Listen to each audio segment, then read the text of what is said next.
When you picture a casino, what flashes into your mind? Is it the dizzying light pollution of the Las Vegas Strip? Right. Maybe the golden sort of palatial complex of a Macau resort?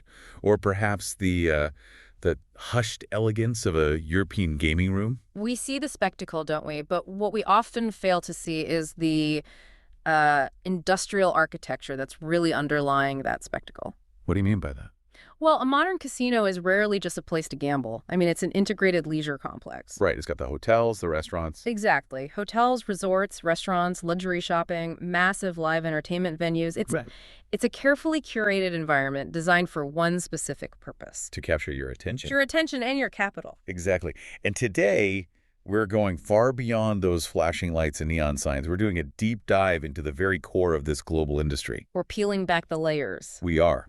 On three critical areas. First, the industry's surprisingly soft origins, the history and the etymology that completely clashes with its modern image. And second, the cold, hard mathematics and the intense psychological engineering that ensures its success. And third, and this is the one that really got me, the hidden, often shocking costs it imposes on society and the environment. Yeah, our source material today takes us on a journey. We're going from, 17th century Italian society clubs all the way to the modern, multi-billion-dollar global market. And we're going to reveal those subtle design tactics that are used to encourage play, the things you might not even realize are influencing your decision-making. And the literal waste, the sheer volume of waste generated by this global leviathan. Our mission is to take these disparate sources and synthesize them so you are well-informed on everything that happens behind the gilded doors of these facilities. We're talking about the house edge. The spy hubs. And, the literal heavy metals in the electronic waste. Let's start right at the beginning, because the very word casino has a history that is completely at odds with its current high-stakes meaning. It really does. The word casino, it sounds like it belongs on a list with baccarat and champagne. Yeah. It has this, air of European sophistication. It does. But when you dig into the etymology, the origin is deceptively simple, almost charming. Where does it come from? It's entirely of Italian origin. The root is simply casa. Casa, meaning house. It's house, that's it. Yeah. And when the term first entered popular usage, say in the 18th and 19th centuries, it had no resemblance to a major gambling operation. A house. That sounds, a lot cozier than the sprawling complexes we see in Macau or Vegas today. Exactly. So what did these houses do? Right. Was their function? The original usage referred to a smaller building, a small country villa, a summer house, or a social club. Often it was built on the grounds of a much larger, stately Italian palazzo. It was like an outbuilding. It was a designated social annex. These buildings, the casino, were for civic or social functions. Places for dancing, listening to music, organizing balls, that sort of thing. Hosting sports even. Yes, exactly. A waltz, maybe a tennis match, not betting the family fortune on a turn of a card. There's a perfect example of this in the U.S., isn't there? There is. The Newport Casino in Rhode Island. It's an iconic complex built in the late 19th century. And it was intended for social and sporting events. Primarily. It hosted the first U.S. national championships in tennis, which, later became the U.S. Open. The architecture just maintains that original meaning of a social gathering place. It's fascinating how context just completely changes meaning over time. But you mentioned an intriguing linguistic detail about the word in modern Italian. Oh, this is a great point for anyone listening who speaks the language or is learning. In modern Italian, if you pronounce casino without the accent, just the flat, unaccented word. Casino. Right. It actually carries a very negative connotation. It can mean a brothel or a mess or just a noisy, confusing situation. Like my room is a casino. Exactly. The actual gambling house, the venue we're discussing, is spelled casino with an accent over that final O. So in Italy, if you say you're going to the casino, you mean a high-end gambling establishment. But if you say something is a casino, you're saying it's a chaotic disaster. That tiny little accent mark really encapsulates the whole arc of the building's reputation, doesn't it? It really does. It shows the tension between the regulated business and the social chaos it can sometimes create. And we even see places where the name stuck, but the gambling part never actually arrived. Yes, illustrating that early definition perfectly. The most famous example has to be the Catalina Casino on Santa Catalina Island in California. And the Catalina Casino, despite its name and its grand scale, is famously not a gambling venue. Correct. By the time it was built, games of chance had already been outlawed in California. So what is it then? It remains what it was built to be, a spectacular public building, an enormous ballroom, and a theater completely divorced from the gambling definition. It holds on to that 19th century meaning of a social house. Before we move on to the gambling part, we should probably touch on the military usage. Oh, right. Our sources highlighted that too. It also ties into that initial social function. How so? In Spanish or German military contexts, casino or casino often just refers to the officer's mess hall or a recreational facility. So again, a communal house for social interaction. Not for high-stakes wagering. It confirms the original intent. But now we have to move from the summer house to the first controlled experiment in modern gambling. And that takes us to Venice in the 17th century. It does. Now, gambling itself, of course, is ancient. I mean, dice were found in ancient Mesopotamia, right? The Greeks, the Romans, they were all prolific gamblers. Oh, absolutely. It's believed to have existed in nearly every society, right up through Napoleon's France and Elizabethan England. So when does the specific concept of a controlled, dedicated gambling house actually emerge? The first known European gambling house that operated under state sanction, even if it wasn't called a casino yet, was the Ridotto. The Ridotto. Established in Venice, Italy in 1638. That's a fascinating historical landmark. Venice, 1638. Why? Why did the Great Council of Venice decide to set up a state-sanctioned facility? What was the motivation? Control and management. Gambling was already pervasive, especially during the raucous carnival season. So they figured if you can't beat them, join them, or at least regulate them. That was the idea. The council established the Ridotto to provide controlled gambling, presumably hoping to generate some revenue while keeping the social excesses in check. It was a formal acknowledgement that, hey, this is an intractable part of public life. But history tells us this initial venture was pretty short-lived, right? Very much so. Yeah. Ridotto only operated for 136 years. It was closed down in 1774. And the reason for its closure is, I think, the most telling part of this whole history. I agree completely. The government shut it down because they felt it was impoverishing the local gentry. Let's just stop on that for a sec. That is a profound historical pivot point. It is. The very first known state-sanctioned European gambling house was closed because the government recognized it was, well, too efficiently extracting wealth and harming the socioeconomic status of its own wealthy citizens. It's a remarkable admission, isn't it? An admission of the underlying extractive nature of the whole enterprise. They realized that even in a highly controlled environment, the mathematical certainty of the house's profit was actively detrimental. Detrimental to the public purse and the stability of the elite. Which raises this fundamental, recurring question about the modern industry. Why were they willing to protect the gentry in 1774, but today, with a multi-billion-dollar industry operating on the exact same principles? Those social protections are often completely absent. The extraction mechanism hasn't changed, only our societal tolerance for it. Okay, so let's shift focus to the United States. For much of early American history, where did gambling happen? In the U.S., the early establishments weren't resorts. They were known as saloons. Ah, the classic Wild West scene. Exactly. Swinging doors, sawdust floors, three-card monte, backroom poker tables. They were particularly prevalent in the burgeoning Western territories and major transit hubs. So places like New Orleans, St. Louis, Chicago. San Francisco, during the gold rush especially, these saloons became crucial social and economic institutions. They provided lodging, drink, conversation, and a place to wager, centers of unregulated, high-risk chance. And just like the Ridotto, American society eventually decided to try and shut this down. That's right. The early 20th century saw a major regulatory shift, largely driven by temperance movements. Gambling was broadly outlawed across the U.S. through state legislation. Which drove it underground for decades. It did. And the history of modern casino culture really hinges on a single crucial moment of relegalization. 1931, Nevada. That's the moment the state of Nevada, looking for revenue and economic development, legalized gambling statewide. And that one decision directly led to the rise of Las Vegas. The undisputed mother city of modern integrated casino culture. That legalization allowed the industry to move out of the backroom saloon and into the massive, high-finance corporate model we recognize today. And of course, that model sought to replicate itself. And it did. The next major hub appeared in 1976 when New Jersey followed suit, legalizing gambling in Atlantic City. Which quickly became the second largest U.S. gambling city. competing directly with Vegas and creating a legal blueprint for other states that would follow suit decades later. So we went from a social house in Italy to a controlled, failed experiment in Venice, to saloons, and finally to two major state-sanctioned hubs in the U.S. And that entire history sets the stage for what is, at its core, a mathematical certainty. Which brings us to the mechanics of modern operation. Right. We need to move from history to the hard, inescapable reality. Beneath all the lights, the architecture, the hospitality. A casino is a sophisticated mathematics engine. An engine built for profit. The entire enterprise is structured from the ground up to generate profit using certainty, not luck. This is where we define the immutable truth of the casino floor.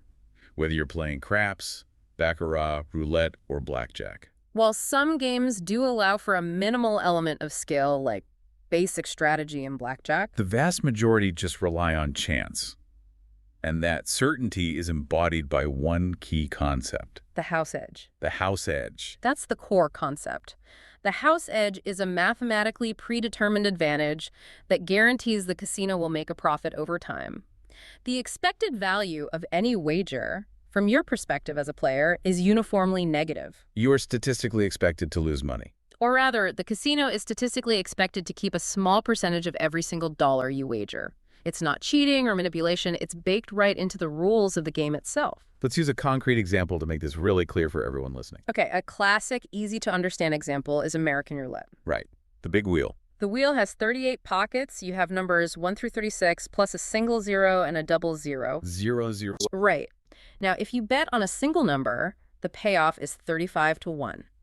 But if the game were truly fair, mathematically balanced, there should only be 36 pockets. That would make the odds even. But the casino adds those two extra green pockets, the 0 and the 0, 0. Exactly. Those two extra pockets, the 0 and 0, 0, are the house advantage, because the true odds of hitting any single number are actually 37 to 1. But the casino only pays 35 to 1. And that subtle difference means the house edge in American roulette is a whopping 5.26%.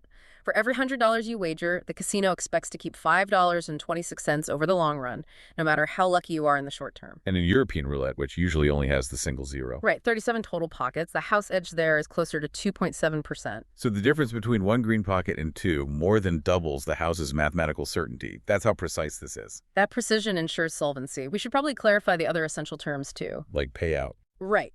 Payout is the percentage of total money wagered that is returned to players as winnings. If a slot machine has a 92% payout, the house mathematically keeps 8%. Simple as that. And then there's the rake.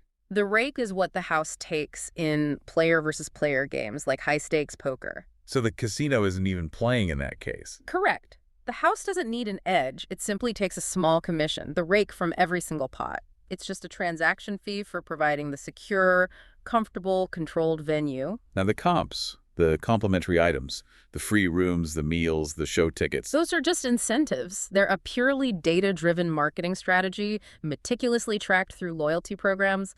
They are not benevolence. No, they're calculated losses designed to maximize the player's overall time spent gambling. Which ensures the house edge has enough time to work its statistical magic. And when we talk about maximizing playtime, we have to talk about the undisputed king of gambling revenue. The slot machine, or video lottery machine, VLM. The workhorses of the modern casino. Absolutely. Our sources confirm they are one of the most popular and critically most profitable forms of gambling, and their psychological mechanism is, well, far more insidious than a game like roulette. How does the VLM exploit player psychology in a way that table games don't? It centers on two things: accessibility and reinforcement schedules. Unlike poker, slots require zero skill, zero social interaction, and provide immediate continuous feedback. That continuous play feeds into something called variable ratio reinforcement. Which is a psychological concept where the reward schedule is unpredictable. And that unpredictability is the key, isn't it? It is everything. Variable ratio reinforcement is the strongest driver of behavior in psychology. Think of a pigeon pressing a lever. If it gets a reward every time, it presses the lever predictably. But if it gets a reward randomly, sometimes after one press, sometimes after 20, sometimes after 300, it becomes completely addicted. It presses the lever continuously just in case the next press is the one. And slot machines operate on that same random intermittent reward schedule. To maximize engagement. And then there's the controversial feature known as the near miss. Ah, yes. Investigative reports have questioned whether the modern slot machine is inherently addictive because of this. The near miss is when the machine displays symbols that look almost like a win. 2 jackpot symbols, and the third one is just above or below the pay line. Exactly. The system is designed to trigger the same neurological pathways as an actual win, even though it's a loss. It tells the player, "You were so close, just one more spin." It's not just a mathematical loss. It's an engineered psychological illusion of proximity to success. Keeping the player in that continuous flow state. And that brings us to the entire casino environment itself, which is also engineered. Using sound, scent, and light. Behavioral design is utilized at every single turn. Casinos intentionally control sound, odor, and lighting to bypass rational thinking and encourage impulsive, aggressive gambling tendencies. Let's break down these sensory weapons, starting with sound. I always just thought the cacophony was random. But the research shows it is meticulously orchestrated. How so? We can look at the work by MIT anthropologist Natasha Dowschul. She detailed how audio directors for major slot machine manufacturers actively engineered their soundscapes. And what did they do? They decided to make slot machines resonate in the universally pleasant tone of C. The tone of C. Why that specific choice? The intention was dual. First, to create a sound that pleased the ear, triggering positive associations. And second, crucially, they sampled the existing soundscapes of the casino floor to ensure the new slot sounds would not clash with the surrounding noise. So it's designed to blend in, to be part of a harmonic drone. A hypnotic drone. The overall effect is an acoustic environment of perpetual minor celebration. It pulls you into a state of continuous activity, preventing any harsh sounds that might snap you out of your flow state. And make you conscious of the time or the money you're losing. Exactly. It's acoustic immersion. But even more subtle and arguably more powerful is the use of scent. The scent hook. This sounds almost dystopian. Well, this comes from a study by Alan Hirsch from the Smell and Taste Treatment and Research Foundation. His team tested the impact of releasing a pleasant yet unidentifiable odor through the ventilation system near Las Vegas slot machines. And the result was staggering. It was. The pleasant subliminal odor generated approximately 50% more in daily revenue from those machines. 50% more revenue. Compared to identical machines that operated without the scent. Just from a subtle, pleasant smell that players couldn't even consciously identify. How did Hirsch explain that? He suggested the scent acted as an aphrodisiac, but not in a romantic sense. Rather, it induced a heightened emotional state, causing a more aggressive form of gambling. Making people more impulsive, less risk-averse. And more willing to place large, rapid bets. That's the real takeaway for you listening. You walk into this environment and every sensory input is the deliberate cue. The clockless, controlled lighting, the sound tuned to a positive hum, a secret scent in the air encouraging recklessness. It's a perfectly calculated system, optimized for extraction.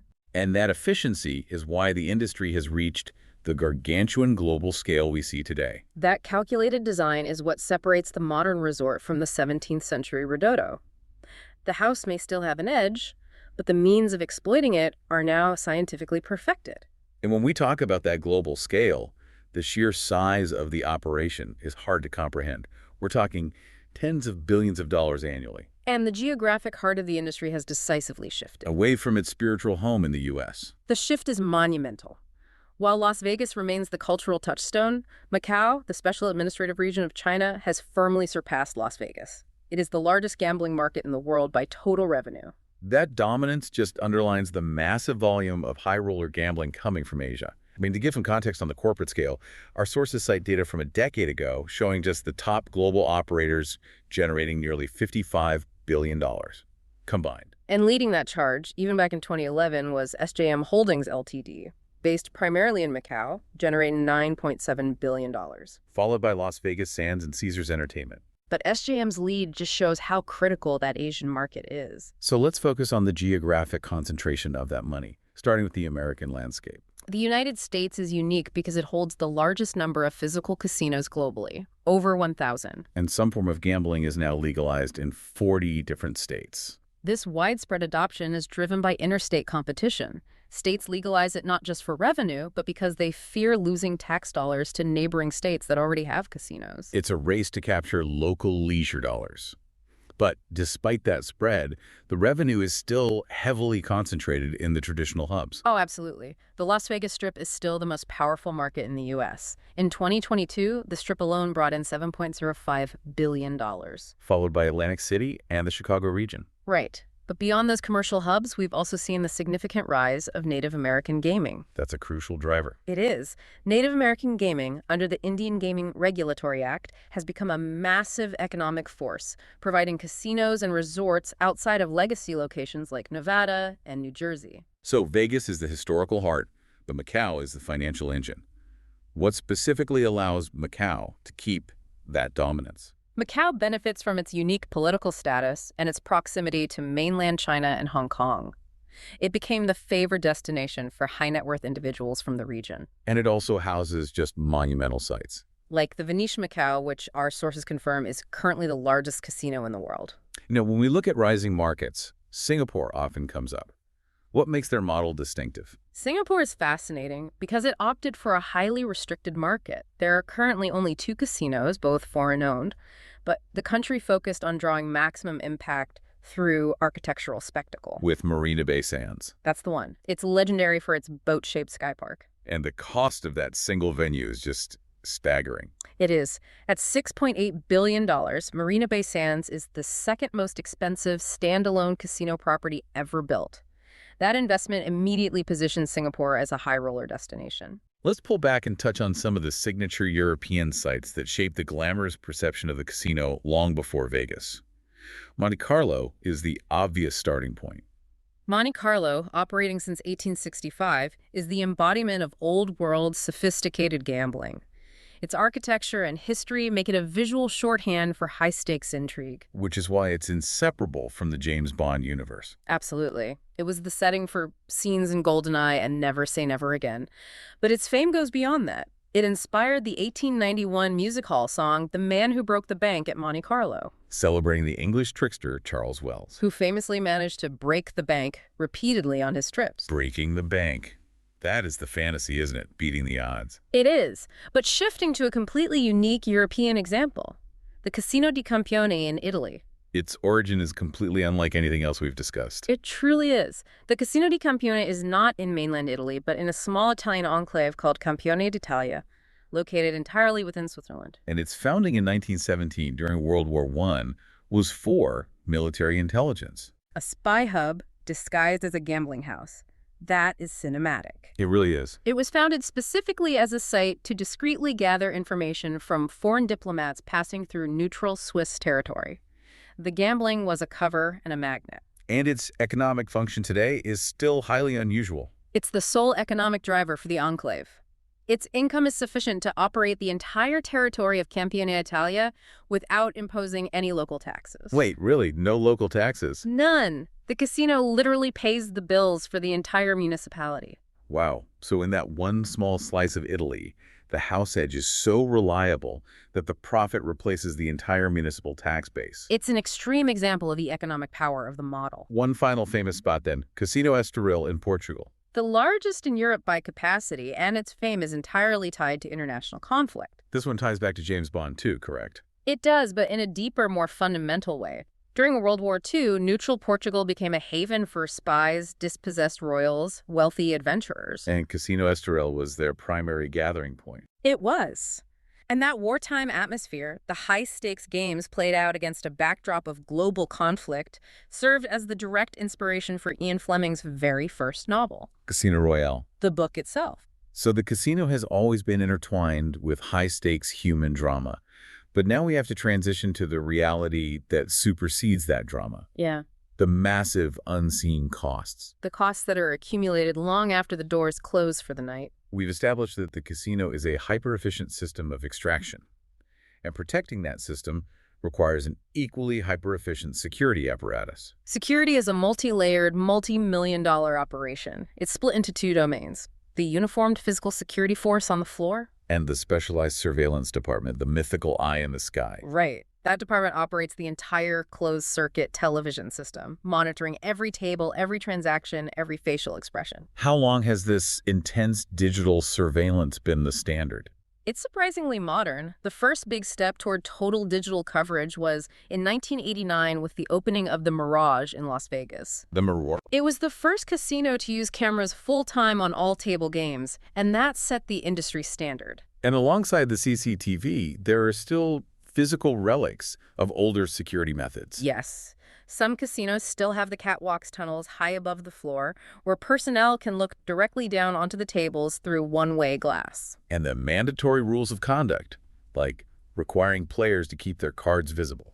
Those are fundamental security measures. They're designed purely to prevent cheating, detect card counting, and maintain the integrity of the game.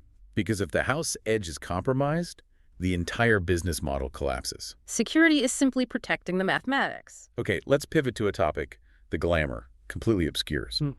The massive and unique environmental costs this industry imposes. This is a truly shocking element of the industry's efficiency. When you think of a resort's waste, you think of plastic bottles, maybe food waste, but the actual gambling equipment turnover is astronomical. It is. The rapid replacement of equipment isn't about product failure. It's a security measure that creates vast volumes of specialized waste. Let's start with playing cards. A single deck of cards is used for how long before it's destroyed? Only 2 to 4 hours. 2 to 4 hours. That's it. The sheer volume of hands dealt, plus the risk of players mocking or tampering with cards, means the useful lifespan is extremely short. Then the cards are canceled, a hole punched through them, or the corners cut and discarded. And recycling them is difficult. Very. Most professional cards are plastic-coated paper.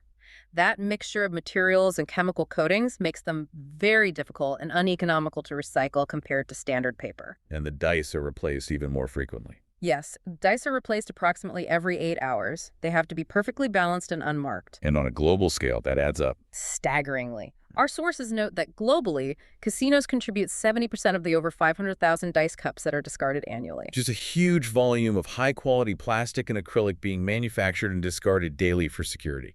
But the largest environmental hazard comes from the intelligent equipment itself. The technological arms race in slot machine development is accelerating the e-waste problem. It's a significant driver of hazardous waste. The replacement cycle for intelligent equipment, slot machines, electronic tables has shortened dramatically. It's moved from 5 or 6 years down to just 3 or 4 years. And why is that accelerating? Is it just for better graphics? It's a few factors. Regulatory upgrades like new anti-money laundering tech, technological iterations like VR components or blockchain integration, and just the simple pressure to offer the newest, most psychologically compelling product. Which means mountains of electronic waste are being generated at an accelerated pace. Globally, the industry generates over 100,000 units of discarded electronic equipment every year. And this is serious hazardous waste. It is. Circuit boards and electronic components contain heavy metals, lead, mercury, cadmium. If not processed properly, they can leach out, polluting soil and water. And the plastic casings themselves take centuries to degrade. Standard ABS plastics can take 500 years. So the hidden operating cost is, quite literally, environmental toxicity and centuries of non-degradable waste. That truly casts a dark shadow over the glamorous surface. Finally, let's discuss the clear links between the casino industry, organized crime, and crucial public health issues like addiction. The historical links to organized crime are well documented. Early Las Vegas was significantly dominated by the American mafia. In Macau, for decades, triad syndicates have been deeply involved. But moving beyond those large-scale operations, what is the impact on a local community when a major casino opens? Police reports and sociological studies indicate a consistent, clear correlation. Which is? The local incidence of reported crime often doubles or triples within 3 years. Doubles or triples. That is a massive external cost that the community has to bear. It is. And it's primarily property crime and white-collar fraud. The increased flow of cash, the presence of vulnerable individuals, the pressure of debt, it creates a conducive environment. But most importantly, the increase is linked directly to problem gambling. Exactly. The link between addiction and criminality. A crucial U.S. Department of Justice report examined this. They found the percentage of problem or pathological gamblers among arrestees was 3 to 5 times higher than in the general population. That statistic is undeniable.